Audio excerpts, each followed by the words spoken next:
I'm Lauren with Pack Hacker, and in this video we're taking a detailed look at the Osprey Remnants Packable Daypack, which I've been testing for the last 3 weeks. If you found this video helpful, hit subscribe so we can keep making you content to help you travel smarter. Let's dive in.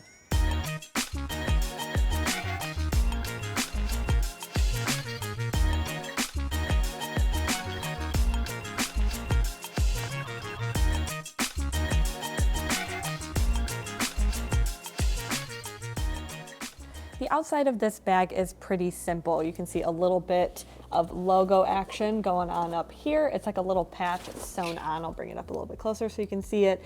And it's a little bit of a contrast, but it's not too crazy. Sometimes Osprey has like a larger logo, but I like this one. It feels pretty simple, and especially with this color, it's being a little bit brighter. It's nice to see that.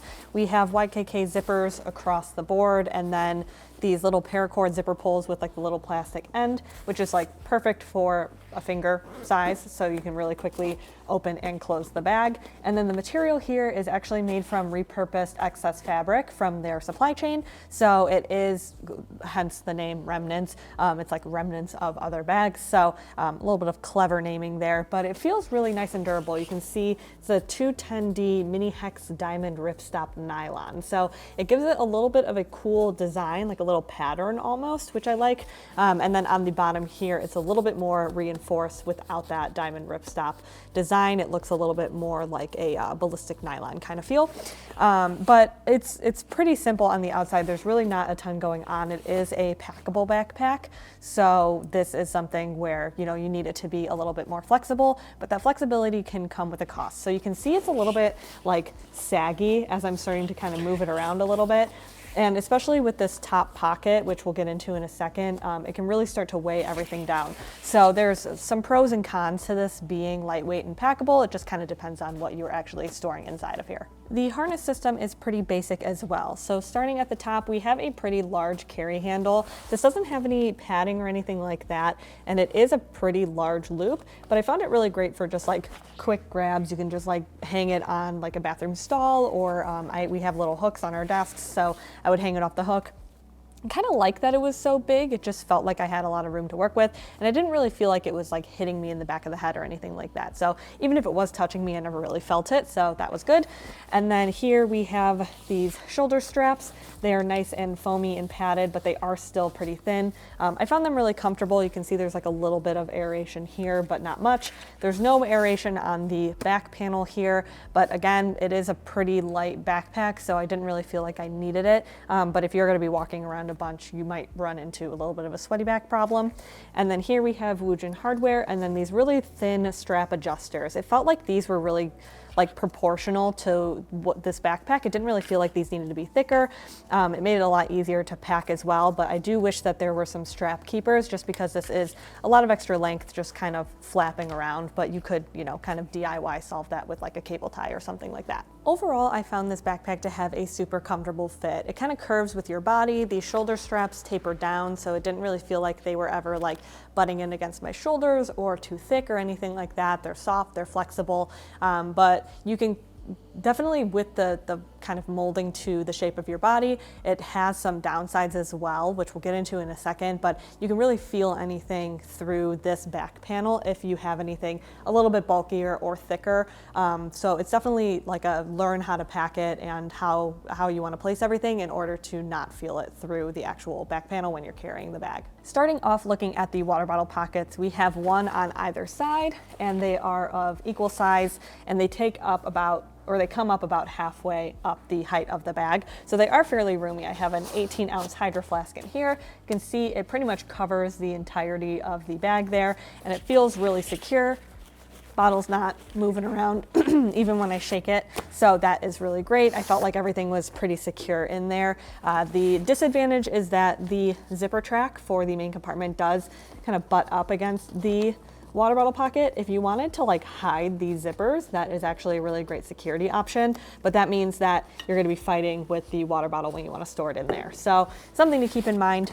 Granted, you can just store these zippers a little bit higher, not that big of a deal, but if you do have a taller water bottle, you might have to go like higher and higher with the zippers. So kind of a nitpicky thing, but it's something to keep in mind. And then up here, we have the top zippered pocket. It's like a quick grab pocket. So you can see now one of the issues that I had mentioned earlier with things, you can like really feel it and it can like start to sag.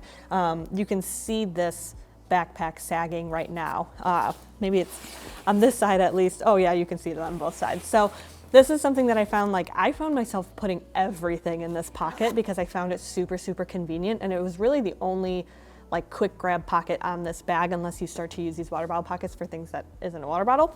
But like I have my phone in here, I have headphones in here, I have my wallet in here, and then I have keys and chapstick. So these are all the things that, like, if I had a sling, all of these things would be in my sling, but I just put them in here because I want to get access to them pretty quickly. So without that full, you can see the backpack is much, much flatter. And so when this is up against your back, this pocket is like bulging out into the back panel. So everything that, like, if you have a ton of stuff in there like I do, you'll really start to feel it. It's not a huge nuisance, but I did notice it, and I think like over time it would just become something you get a little bit more uncomfortable with if it's like really, really bulky items in there. But this also doubles as the stuff sack for this packable bag, so it is nice and roomy for that reason. But I do wish that it was just a little bit less bulky on the back panel when you had this filled up, just because of how much I like to have all of my quick grab items in this pocket. All right, so into the main compartment. It just opens with one of the zippers. It is dual-sided, so you can, decide to either keep the zippers on this side, or you can put them on this side, or really anywhere around here. And then it just opens nice and easy like a top loader. So nothing really too special about the inside of this bag. It is a 17-liter bag, so you have a decent amount of space. It's great for like everyday carry, and I think compared to like other packable bags, it definitely feels more structured. Sometimes it can be really, really thin if they're going to be very small. But with this bag, it feels like a regular backpack, just on the thinner side. So in the inside here of the main compartment, I just have a sweater, and then I have a laptop in a laptop case. So because this is pretty bare bones, there isn't a place for like a designated laptop sleeve or anything like that. So if you carry a laptop, I definitely recommend bringing your own sleeve, because there's, otherwise it's just gonna like hit the ground when you set your bag down or something like that. And then let me show you, just kind of give you a good look at the inside. There it is, just super, super bare bones. And then here is where we have this top pocket that is where it actually packs into. So you can see I put all my gear back in there. You can see how it's really heavy. And so like if you wanted to kind of, I guess, get around it, feeling it on that back panel, you could technically put like it on the front side versus on the back side. So again, it's kind of like how you load this thing if you get a little bit creative. I found this to be a little bit annoying because then I had to move it out of the way in order to get to my laptop. But it's kind of personal preference. Definitely utilize pouches and cubes and things like that in this main compartment. If you're going to be using this for like every day, it's just going to make it a lot easier to find everything because this is the only pocket and it can get very heavy. So removing the things again from this pocket, we're going to go over that packability. So once everything is out, what you do is you just essentially, I'm going to leave a little bit of air there so it can, or a space so it can escape. And you just kind of fold it into itself. So I found this to be a little bit tough. Like I mentioned earlier, with thinner materials, it's a lot easier to get them into a stuff sack just because it's not quite as like stiff or structured. They usually pack down a lot smaller. So I did find this one to be a little bit tough to like quickly get into its own stuff sack. And there is a little bit of loose thread action here. Definitely something that's just kind of like you can cut that off. It doesn't look like it's gonna really break anything if you remove it. And then we have the zipper. This is a dual-sided zipper. So on the outside, you'd have this zipper pull accessible when you're using the backpack, but then when you flip it inside out, you have this internal zipper that becomes the external zipper.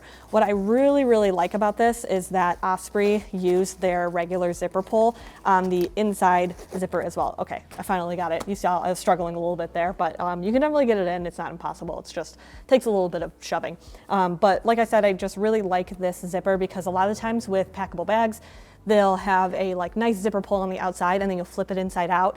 And when you're trying to you saw how I was struggling with that, right? Like when you're trying to really get that zipper and get some leverage to pull it closed when it's like all packed up. Sometimes you don't have a zipper pull like this, you have like a regular metal one. So I like that Osprey added this. It just seems like a really easy quality of life add for a packable backpack like this to make it a little bit easier for you to just get it all closed up and ready to go. So there you have it, the Osprey Remnants Packable Daypack. Thanks for keeping it here at Pack Hacker, your guide to smarter travel, and we'll see you in the next one.